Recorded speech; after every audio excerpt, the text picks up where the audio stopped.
భారత్లోని అన్ని ఛానల్స్ ను ఆంధ్రదేశంలో ప్రసారం చేస్తున్న ఏకైక నెట్వర్క్ సిటీ కేబుల్. నమస్తే, welcome to city cable news. Bulletin లో ముందుగా హెడ్లైన్స్.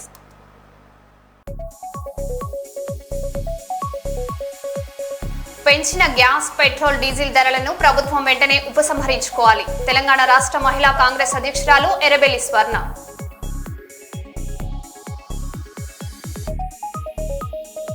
విశాఖ స్టీల్ ప్లాంట్ లో ప్రమాదంపై సీఎం చంద్రబాబు అత్యున్నత స్థాయి సమీక్ష.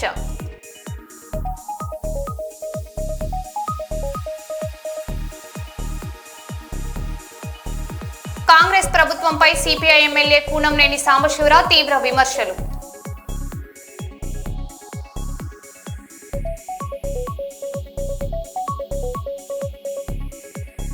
సత్యనారాయణతో సీఎం చంద్రబాబు ఆత్మీయ ముచ్చట్లు.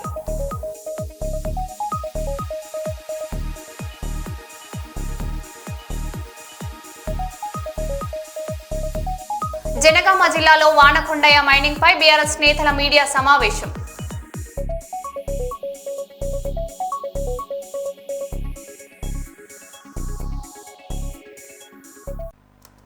ఇక వివరాల్లోకి వెళ్తే,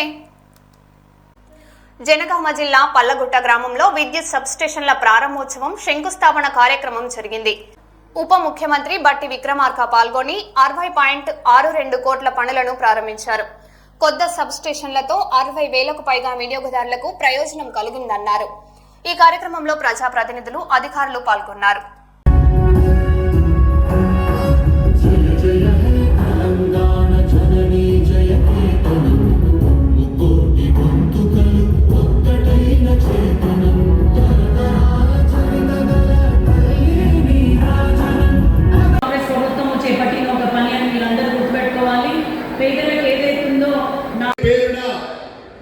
ఈ బహిరంగ సభను జయప్రదం చేయడానికి వివిధ గ్రామాల నుంచి విచ్చేసిన మా సోదరులకు ప్రత్యేకించి మా మీడియా ప్రతినిధులందరికీ కూడా పేరు పేరున నా హృదయపూర్వకమైన నమస్కారాలు తెలియజేస్తున్నాను.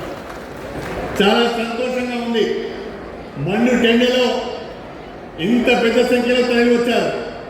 మిమ్మల్ని అందరినీ చూసిన తర్వాత సూర్యుడు కూడా మబ్బుల చాటుకు వెళ్ళిండు. ఎందుకంటే మీకు చల్లటి ఆహ్లాదకరమైన వాతావరణం ఇవ్వాలని చెప్పి ఆ సూర్యుడు కూడా భావించాడేమో. ప్రస్తుతం చల్లగా ఉంది అని చెప్పి నేను ఈ సందర్భంగా సవినీయంగా తెలియజేస్తున్నాను. ఈరోజు మన స్టేషన్ గన్పూర్ నియోజకవర్గంలో దాదాపు 60,62 లక్షల రూపాయలతో 7 సబ్స్టేషన్లను 4 ప్రారంభోత్సవం చేసుకున్నాం. 3 శంకుస్థాపన చేస్తున్నాం. ప్రధానంగా ఇవాళ లింగంపల్లిలో 33/11 kV సబ్స్టేషన్కు ప్రారంభోత్సవం చేసుకున్నాం. నర్సల్లో 33/11 kV సబ్స్టేషన్కు ప్రారంభోత్సవం చేసుకున్నాం. పల్లగుట్టలో కూడా 33/11 kV సబ్స్టేషన్కు ప్రారంభోత్సవం చేసుకున్నాం, శంకుస్థాపన చేసుకున్నాం. ఇక పీచరలో 132/33 kV సబ్స్టేషన్ నిర్మాణం పూర్తి అయింది. దాన్ని ఈరోజు మనం ప్రారంభోత్సవం చేసుకున్నాం. చిల్పూర్ మండలం కొండాపూర్లో 33/11 kV సబ్స్టేషన్ పూర్తి అయింది. దాన్ని ఇనాగరేషన్ చేస్తున్నాం. అదేవిధంగా జఫర్గఢ్ మండలం సాగరంలో 33/11 kV సబ్స్టేషన్ ఈరోజు పూర్తి అయింది, మనం ప్రారంభోత్సవం చేస్తున్నాం. రఘునాథపల్లి మండలం కుర్చపల్లిలో కూడా ఈరోజు 33/11 kV సబ్స్టేషన్ను మనం నిర్మాణం పూర్తి చేస్తున్నాం, ప్రారంభోత్సవం చేస్తున్నాం. బహుశా ఒక్క నియోజకవర్గంలో ఒకే రోజు మన పెద్దలు మల్లు బట్టి విక్రమార్క చేతుల మీదుగా 60,62 లక్షల రూపాయల అభివృద్ధి పనులకు ప్రారంభోత్సవాలు, శంకుస్థాపన చేసుకోవడం చాలా సంతోషకరమైన విషయం. అందుకు మా నియోజకవర్గ ప్రజలందరి తరఫున, మా రైతుల తరఫున మీకు ప్రత్యేకమైన ధన్యవాదాలు తెలుపుకుంటున్నాం. జనగామ జిల్లా కడవెంటి గ్రామ శివారులో వానకొండయ్య లక్ష్మీ నరసింహ ఆలయం వద్ద బీఆర్ఎస్ నాయకులు మీడియా సమావేశం నిర్వహించారు. వానకొండయ్య గుట్ట మైనింగ్ పనులు తమ పోరాటంతోనే రద్దయ్యాయని తెలిపారు. కాంగ్రెస్ ప్రభుత్వంపై మైనింగ్ అనుమతుల విషయంలో విమర్శలు చేస్తూ కమిషన్ల ఆరోపణలు చేశారు. ఈ కార్యక్రమంలో స్థానిక నాయకులు పాల్గొన్నారు.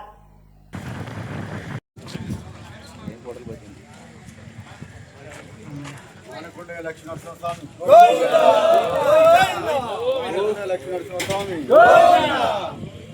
అన్న ఒక్క నిమిషం.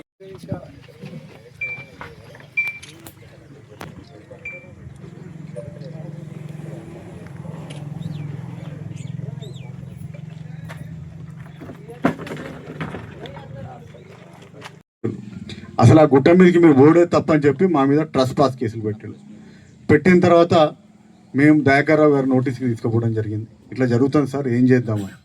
గ్రామాలలో ఫస్ట్ గ్రామ ప్రజల అభిప్రాయాన్ని తెలుసుకోండి అండి. వారు ఆదేశించడం మీద మేము ప్రతి ఒక్క గ్రామానికి వెళ్ళి కడివెన్లో కానీ లకావత్ తండకు కానీ ప్రతి ఒక్క గ్రామానికి వెళ్ళి ప్రజల అభిప్రాయాన్ని తీసుకుంటే మేము చావనైనా చేస్తాం కానీ ఆ గుట్ట మీద మైనింగ్ కానియొద్దు, మా తరఫున మీరు కొట్లాడమని వాళ్ళు మాకు మ్యాండేట్ ఇవ్వడం జరిగింది.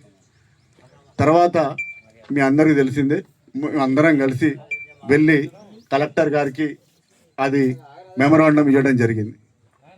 మెమరాండం ఇచ్చిన తర్వాత ప్రాసిక్యూషన్ చేసిన తర్వాత బయటపడ్డ నిజాలు చెప్పాలన్నా మాకు కూడా కొన్ని నిజాలు తెలియలే. వారికి అసలు ఇక్కడ ఉన్న గ్రామంలో ఉన్న గ్రామ సభ తీర్మానాలే లేవు. ధర్మపురంలో, కడివెండిలో లేవు, మాదాపురంలో లేవు. దాని తర్వాత 2018 నుంచి 2 సంవత్సరాలు అక్కడ మైనింగ్ చేయకపోతే ఆటోమేటిక్గా క్యాన్సిల్ అవుతుందంట.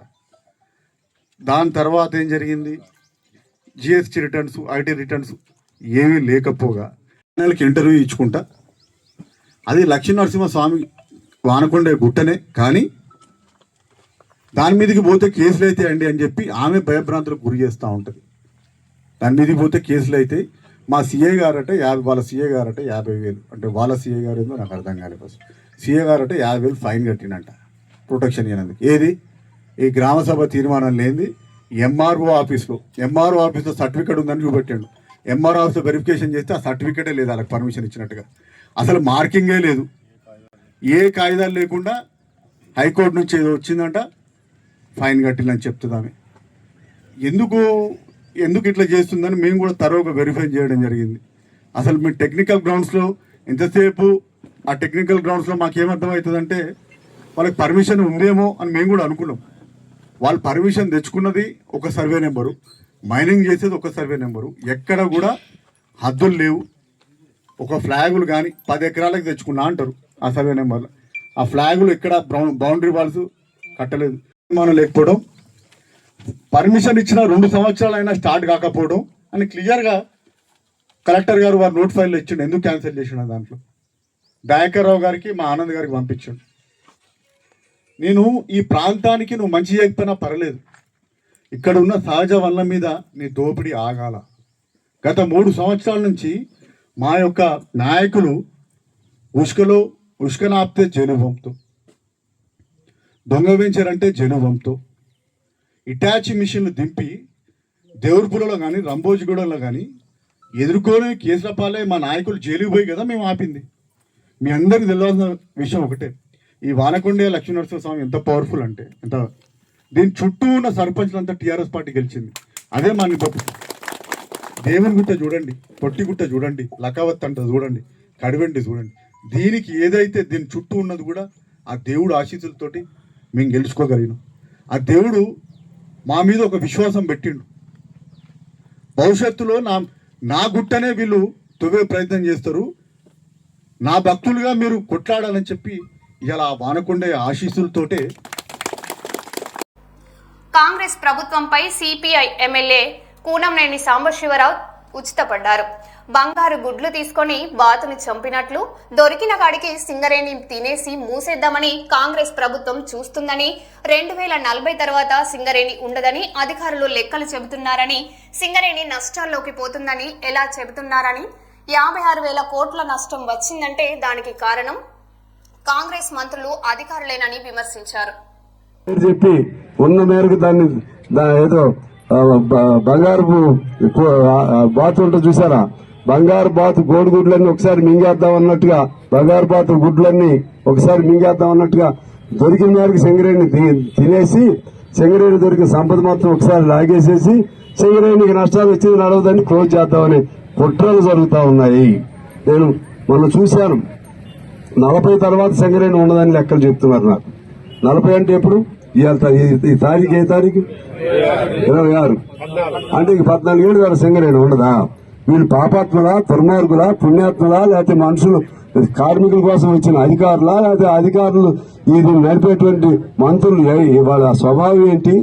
చాలా ఆశ్చర్యంగా ఉంది. నేను చాలా స్ట్రాంగ్ గా మాట్లాడాను. నష్టం వస్తుందంటే కార్మికులు కాదు నష్టం. ఆ నష్టానికి కారణం మీరే, మీ అధికారుల నష్టం, మీ రాజకీయ నాయకుల నష్టం, మీ మంత్రుల వల్ల నష్టం. 54,000 కోట్లు 56,000 కోట్లు సింగరేణికి అప్పు ఉంటే ఆ నష్టం ఎవడి వల్ల వచ్చింది? అందుకని ఏదో పేరు చెప్పి సింగరేణిని, ఆ కుక్కను చంపాలంటే ఇది పిచ్చి కుక్క అనే పేరు చెప్పి చంపితే కుదరదు. దాన్ని ఎలా బతికించాలో ఆలోచన చేయండి. లోయర్ క్వాలిటీ కోల్ ఉంటే దాన్ని ఎలా శుద్ధి చేయాలో ఆలోచన చేయండి. దాన్ని ఏ వ్యాపారానికి అవకాశం ఉంటే దాన్ని పట్టుకోండి. వాళ్ళకి సేల్ చేయడానికి ప్రయత్నం చేయండి. ఆ విధంగా సింగరేణిని బతికించుకుంటే ఈ సింగరేణి తెలంగాణ సమాజం మొత్తాన్ని బతికిస్తుంది. తెలంగాణలో మన ఉమ్మడి ఆంధ్రప్రదేశ్ లో ఏకైక పెద్ద పరిశ్రమ పబ్లిక్ సెక్టార్ యూనిట్ ఏదైనా ఉందంటే సింగరేణి. ఇప్పుడు తెలంగాణ భాగంలోకి వచ్చింది.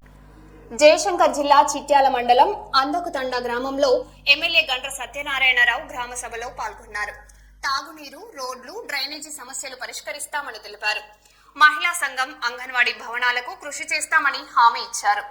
రైతులు పంట అవశేషాలు కాల్చవద్దని సూచించారు. గ్రామ అభివృద్ధికి అన్ని చర్యలు తీసుకుంటామని తెలిపారు. చెప్పాలని పిల్లలను కూడా చేర్పించేసి జూన్ 12వ తారీఖు నాడు పుస్తకాలు ఇచ్చి మీకు నోట్ బుక్స్ ఇచ్చి అదేవిధంగా విద్యా కమిటీ చైర్మన్లకు కూడా ఆడబిడ్డలను పెట్టి స్కూల్ ఏమన్నా రిపేర్ ఉంటే రిపేర్ చేయించి డోర్స్, విండోస్, వాష్రూమ్స్ చేయించి మీకు ప్రాధాన్యత ఇవ్వడం జరుగుతుంది. అదేవిధంగా ఆ స్కూళ్లలో మనం ప్రభుత్వ స్కూళ్లలో చేర్పివ్వాలి. హాస్టల్లో వేస్తే ఉపయోగం ఉండదు. మీరు డబ్బులు ఇచ్చి ప్రైవేటు హాస్టల్లో వేస్తే కనుక ఈరోజు ప్రభుత్వ పాఠశాలలను కూడా ముఖ్యమంత్రి గారు 198 మోడల్ స్కూల్స్ ఉన్నాయి ఈ రాష్ట్రంలో. మన నియోజకవర్గంలో 4-5 ఉన్నాయి మోడల్ స్కూల్స్. ఆ 4 స్కూళ్ళు ప్లస్ ఒకటి నియోజకవర్గానికి ఒకటి ఇచ్చి నర్సరీ నుంచి ప్రీ ప్రైమరీ నుంచి బ్రేక్ఫాస్ట్ పెట్టి మధ్యాహ్నము భోజనం పెట్టి మీ ఇంటికే బండి వెహికల్ బస్సు పంపించి తీసుకొచ్చి టిఫిన్ పెట్టి మధ్యాహ్నం భోజనం పెట్టి సాయంత్రం మీ ఇంటికాడ పడగొట్టుకునే విధంగా సెమీ రెసిడెన్షియల్ ను కూడా చేయబోతుంది ప్రభుత్వం అనే సందర్భంగా మీకు తెలియజేస్తున్నాం. దీన్ని అందరూ కూడా మీరు సద్వినియోగం చేసుకుని ప్రభుత్వ పాఠశాలలో పిల్లలను చేర్పియండి. ప్రైవేట్ హాస్టళ్లలో రెడ్డి గారు జిల్లా కలెక్టర్లకు ఆదేశాలు ఇవ్వడం జరిగింది. మీరు సాదా బయలు మీద పెట్టుకున్న వాళ్ళందరికీ కూడా పట్టాలు చేయమని. ఇవన్నీ కూడా ఒక 60 రోజుల్లో చేసి మీకు పట్టాలు ఇవ్వబోతున్నాం. ముఖ్యంగా మన నియోజకవర్గంలో ఈ వెంచరామి కింద ఫారెస్ట్ మధ్యలో మన మధ్యలో భూములు దున్నుకుంటున్నాం. వాటర్ లేక మీకు పట్టాలు రాక ఇబ్బంది పడుతుంటే చాలా గ్రామాలు వరికోల్పల్లి, కుమ్మరపల్లి ఏదైతే పిల్లలు ఉన్నత చదువులు చదవాలి, మంచి ప్రయోజకులు కావాలని తల్లిదండ్రులు కోరుకుంటారు. దాన్ని ముఖ్యమంత్రి గారు ఈ రోజు విద్యాశాఖ మంత్రిగా అతనే ఉండి దాని మీద శ్రద్ధ వహించడం జరుగుతుంది. కనుక దీన్ని దృష్టిలో పెట్టుకుని మనందరం కూడా పేరెంట్స్ అందరూ కూడా ప్రభుత్వ స్కూల్లో చేర్పించవలసిందిగా మీకు ఈ సందర్భంగా నేను గుర్తు చేస్తున్నా. అదేవిధంగా వైద్యం కూడా ఈరోజు చిట్యాల్లో ఒక సిటీ స్కానింగ్. సింగరేణి సంస్థ అప్పుల ఊబిలో కూరుకుపోయిందని, స్కామ్ పేరుతో మరింత నష్టపరుస్తున్నారని, దీంతో సంస్థ భవిష్యత్తు ఆగమ్య గోచరంగా మారిందని, ఏది ఏమైనా అంతిమంగా నష్టపోయేది సింగరేణి కార్మికులేనని రాష్ట్ర మాజీ మంత్రి BRS deputy floor leader Thanneeru Harish Rao అన్నారు. ఆదివారం సాయంత్రం ఎన్టీపీసీలోని శ్రీ మయా ఫంక్షన్ హాల్లో జరిగిన సింగరేణి పరిరక్షణ సదస్సులో కుంభకోణాలపై సుమారు గంట పాటు స్టేజ్ పై నిలబడి పవర్ పాయింట్ ప్రజెంటేషన్ ద్వారా కార్మికులకు సంస్థ తీరుపై కళ్లకు కట్టినట్లు వివరించారు. ఈ సదస్సులో టీబీజీకేఎస్ అధ్యక్షులు మిర్యాల రాజిరెడ్డి, నాయకులు మాదాసి రామ్మూర్తి, బ్యాళ్ల హరీష్ రెడ్డి, మూల విజయారెడ్డి, జక్కు శ్రీహర్షిని, నూనె కొమరయ్య, నడిపెల్లి మురళీధర్రావు, కౌశిక హరి తదితరులు పాల్గొన్నారు. $16,500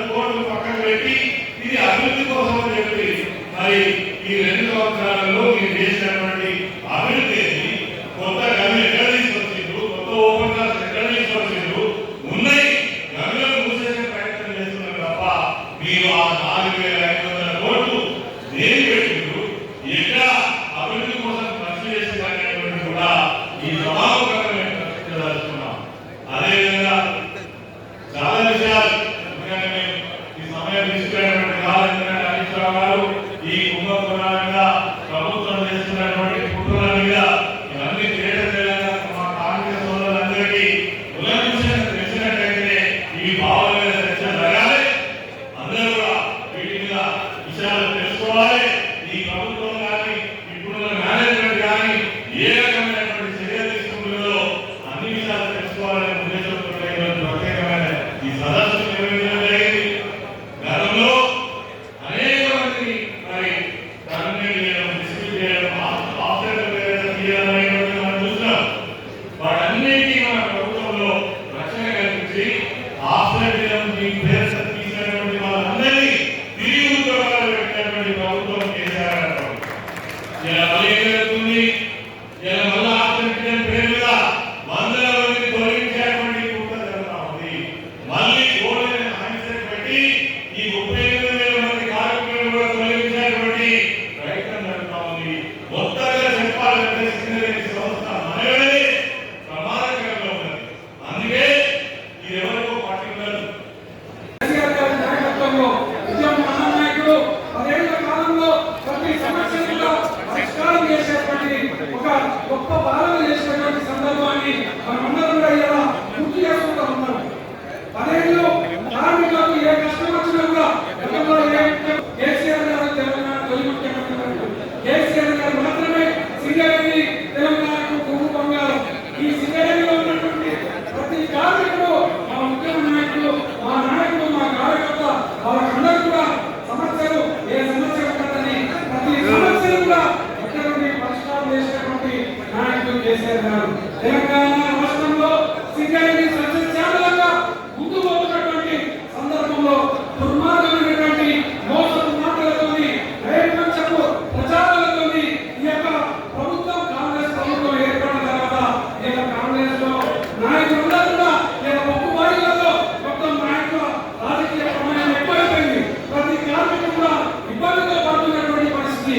గెలిచినటువంటి ఏఐటీసీ కానీ ఆర్గనైజేషన్ చేస్తున్నటువంటి ఐఎన్టీసీ కానీ ఎవరు కూడా కార్మికుల పక్షాన కార్మికుల సమస్యలను చూసినటువంటి దాఖలాలు లేవు. అందుకోసమే ఇలా పొద్దుగని కార్మిక సంఘం నాయకత్వంలో కార్యాచరణ తీసుకున్నటువంటి సందర్భంలో హరీష్ అన్న ఒక జరిగినటువంటి తెలంగాణ భవన్లో జరిగినటువంటి సమస్యలన్నింటినీ కూడా సింగరేణిలో అవినీతి ఏ విధంగా జరుగుతుంది, సింగరేణి తెలంగాణ రాష్ట్రం ఉన్నప్పుడు ఏ విధమైనటువంటి విధంగా ఉంది, ఆనాడు ఓడి అప్పు ఎంత తీసుకున్న సింగరేణి, ఈ రోజు నివాసిస్తున్నటువంటి ఈ యొక్క సింగరేణి బ్యాంకులో ఉన్నటువంటి వాళ్ళతో వాళ్ళ బ్యాంకుల నుంచి అప్పు తెచ్చి కార్మికులకు జీతాలు ఇస్తున్నటువంటి విషయాలన్నింటినీ కూడా కార్మికులు మహారాష్ట్రకు, ఇటు కర్ణాటకకు, ఇటు తెలంగాణకు, వివిధ రాష్ట్రాలకు, ఆంధ్రప్రదేశ్ సప్లై చేస్తాం. సకల జనుల సమ్మెలో ఆ కార్మికులు చేసిన పోరాటం దేశ ప్రధానిని కూడా కలిగించిన గొప్ప పోరాటం చేసినటువంటి కార్మికులు అంటే తెలంగాణ ఉద్యమంలో మీ పాత్ర చాలా గొప్పది. అందుకే కేసీఆర్ గారికి మీరంటే చాలా ప్రేమ. అందుకే ఆయన గారు నాకు ముఖ్యమంత్రి చంద్రబాబు నాయుడు గారు ఆయన గోల్డెన్ స్టేట్ అని పెట్టి వేల మంది ఉద్యోగాల నుంచి తొలగించారు. 70 ఉద్యోగాలను రద్దు చేసింది. తర్వాత వచ్చిన కాంగ్రెస్ 10 ఏళ్ళు పాలించిన 70 ఉద్యోగాలను పునరుద్ధరించలేదు. కానీ కేసీఆర్ గారు ఇవాళ అసలు సింగరేణిలో సగం మంది కేసీఆర్ కలిసిన 70 ఉద్యోగాలు 19,000 ఉద్యోగాలు ఇచ్చారు. ఇలా 35,000 మంది పనిచేస్తే సగానికి సగం కేసీఆర్ కలిసిన 70 ఉద్యోగులు. మరి కేసీఆర్ గారికి ఇవ్వకపోతే ఇక్కడంతా 19,000 అంటే ఇచ్చిన మాట నిలుపుకున్నాడు. డిపెండెంట్ ఉద్యోగాలు వచ్చేసి ఎన్ని పట్టాలు వచ్చేసి ఇళ్ల స్థలాలను రెగ్యులేట్ చేసి మీ అందరికీ కూడా ఆ భూముల మీద మీ ఇళ్ల మీద మీకు సర్వమైన హక్కులు కల్పించింది కూడా కేసీఆర్ చెప్తే చాలా ఉన్నాయి. సరే దురదృష్టవశాత్తు మన ప్రభుత్వం పోయింది, కాంగ్రెస్ ఎవరైనా మన డిపెండెంట్ ఉద్యోగాలు తొలగించిన ఆ బాబు బట్టే ఇప్పుడు ముఖ్యమంత్రి. ఆయన బట్టి అందుకే మళ్ళీ స్టార్ట్ చేసినారు. మళ్ళీ గవర్నమెంట్ చేయడానికి వెళ్తా ఉన్న 37,000 మందికి కొంతమంది కూడా అదే కేసీఆర్ 19,000 ఉద్యోగాలు ఇచ్చారు. దాని మీద విజిలెన్స్ పెట్టి కొంతమందిని ఉద్యోగాల నుంచి తీసేస్తా అని మళ్ళా బాబు రాక అనుకున్నాడు. ఆనాడు చంద్రబాబు నాయుడు సింగరేణి ఎట్లయితే ఆగం పెట్టించిందో ఇవాళ రేవంత్ రెడ్డి కూడా మళ్ళీ అదే పాటలు పోతాడు. లీక్ వస్తుంది కాకపోసారి గోల్డెన్ చేయడానికి పెట్టడం ఉన్న ఉద్యోగాలు తీసేస్తారు. అదే కేసీఆర్ గది ఉద్యోగాలు ఇచ్చిండు దాని మీద ఎంక్వైరీ పెట్టారు. మరొకసారి మా ఈశ్వరన్న మా రాజశేఖర్ గారు మా చంద్ర పోతే వాళ్ళకు కూడా ఫిట్ ఉంటారు. అన్ఫిట్ చేయాలి. నడవనే వస్తలేదు. 2 కిడ్నీలు ఫెయిల్ అయినాయి. బైపాస్ అయింది. క్యాన్సర్ కావాల్సి నోపోయింది. అటువంటి వాళ్ళని తీసుకొని మేము సిగరెట్ పోయి ఆ డైరెక్టర్ వాళ్ళు గట్టిగా నిలదీసి ఏంటి మీ మెడికల్ బోర్డు అని అడిగాం. కాంగ్రెస్ వచ్చాక ఇలా మెడికల్ బోర్డు పెట్టలేదు. ఆనాడు కేసీఆర్ వారం మెడికల్ బోర్డు పెట్టించి మీకు ఉద్యోగాలు ఇచ్చేసి కానీ ఇలా కాంగ్రెస్ 2 సార్లు మెడికల్ బోర్డు పెడితే అందరినీ మీకు ఫిట్ ఉన్నారు పనిచేయకుంటారు. నడవడానికి కిడ్నీ ఫెయిల్ అయిన వాళ్ళు, క్యాన్సర్ వచ్చిన వాళ్ళు, బైపాస్ సర్జరీ అయిన వాళ్ళు వాళ్ళను కూడా ఇలా పనిచేయాలనేటువంటి పరిస్థితి తెచ్చి ఇలా కార్మికుల ఆశల మీద నీళ్లు జరిగింది ఇలా కాంగ్రెస్. చివరికి సింగరేణి కుప్పకూలే పరిస్థితి ఏర్పడతారు. మరి కార్మికులాగా మేల్కొనండి. కార్మికులాగా ఈ సంస్థను కాపాడుకోవాల్సిన బాధ్యత ఎవరి మీద లేదు. ఒక ఉద్యమ పార్టీగా తెలంగాణ సాధించిన పార్టీగా మా మీద ఉంది. ఆ సంస్థ మీద బతుకున్న కార్మికులుగా మీ మీద ఉన్నది. మనం కలిసి పోరాడాలి. రాజకీయాలు మీరు అనేక విషయాలు మీది ఇంకో సంఘాల తర్వాత నెక్కొండ గ్రామ పంచాయతీ ఆధ్వర్యంలో సర్పంచ్ శ్రీ పెండ్యాల హరిప్రసాద్ అధ్యక్షతన గ్రామ సభ నిర్వహించారు. వరంగల్ జిల్లా కలెక్టర్ సత్యసారథ దేవి హాజరై తడి, పొడి, హానికర చెత్తను ఇంటి వద్దే వేరు చేయాలని ప్రజలకు అవగాహన కల్పించారు. పర్యావరణ పరిరక్షణ, పంట కొయ్యలు కాల్చవద్దని, మొక్కలు నాటాలని సూచించారు. వర్షాకాలంలో సీజనల్ వ్యాధులపై జాగ్రత్తలు తీసుకోవాలని తెలిపారు. ఓటర్ల జాబితా సవరణలో భాగంగా వివరాలు సరిచేసుకోవాలని సూచించారు. సర్పంచ్, అధికారులు, ప్రజలు పాల్గొన్నారు. వీటిని ప్రాసెస్ చేయడం ఈస్ట్ అవుతుంది. ప్రాణాంతకమైనది నల్ల రంగు అయితే మన శానిటరీ నాప్కిన్స్ వీటన్నిటికీ ఇచ్చింది ఎరుపు రంగు. ఈ 2 కొత్తగా మనం వాడాలి. అది వాడితే ఏమవుతుంది అని అంటే ఇందులో తడి చెత్త ఏదైతే ఉందో దాని నుంచి మనం ఎరువు తయారు చేసుకోవచ్చు. మళ్ళీ మనకి యూజ్ అవుతుంది. ఇప్పుడు వాళ్ళు చెప్పిన వానపాములు అవన్నీ మనం ఇంటికానే చేసుకోవచ్చు. లేదా వాళ్ళు తీసుకుపోయి ఏదైతే యార్డ్ ఉందో డంపింగ్ యార్డ్ అక్కడ తయారు చేస్తారు. ఏదైతే పొడి చెత్త మీరు పేపర్ కానీ ప్లాస్టిక్ కానీ వేస్తారో దానిని మనము ఇప్పుడు మెగా టెక్స్టైల్ పార్క్ చాలా మందికి ఐడియా ఉంది. అక్కడ ఒక ఇండస్ట్రీ ఉంది. ఈ ప్లాస్టిక్ని తీసుకుపోయి జీన్స్ ప్యాంట్లు తయారు చేస్తారు. దాని నుంచి దారం తయారు చేసి జీన్స్ ప్యాంట్లు వస్తాయి. మనం వేసుకునే బట్టలు కూడా ప్లాస్టిక్ నుంచి వచ్చే టెక్నాలజీ ఇప్పుడు ఉంది. సో ప్రతి పదార్థము ఎక్కడ వేస్ట్ అనేది ఉండదు. అది మనం అనుకుంటాం మనకు అవసరం లేదు కాబట్టి వేస్ట్ అది, కానీ ప్రతిదీ మనకి ఉపయోగపడేదే ఉండదు. దాన్ని ఎలాగ మనం విడగొట్టి వాడతాము అనేదే పాయింట్. అండ్ శానిటరీ నాప్కిన్స్ వరకు వచ్చేసరికి ఈ రోజులలో కొన్ని డిస్పోజబుల్ బ్యాగ్స్ మనకి దొరుకుతున్నాయి. మీరు ఆన్లైన్లో కూడా దొరుకుతున్నాయి. ఆ శానిటరీ నాప్కిన్ డైపర్లు డిస్పోజ్ చేసేటప్పుడు ఆ కవర్లో వేసి వాటిని సీల్ చేసి వేస్తే ఏంటంటే స్మెల్ రాదు. 1, 2 దాంట్లో ఒక బ్యాక్టీరియా ఉంటుంది, వేరే అది తినేయడం మొదలు పెడుతుంది ఆ శానిటరీ నాప్కిన్. సో ఇప్పుడు మనకి 1 సంవత్సరం పట్టేది అది 3 నెలల్లోనే ఆ కవర్లో వేస్తే అది మొత్తం డిగ్రేడ్ అవుతుంది. దాన్ని సపరేట్గా వేయడం వలన మనకి ఇబ్బంది ఉండదు. సో మీరు అది 100 రూపాయలకి ఒక 200-300 బ్యాగ్స్ వస్తాయి. మాకు 1 సంవత్సరం పాటు వస్తాయి అవి. మరో బులెటిన్లో మళ్ళీ కలుద్దాం. Stay tune.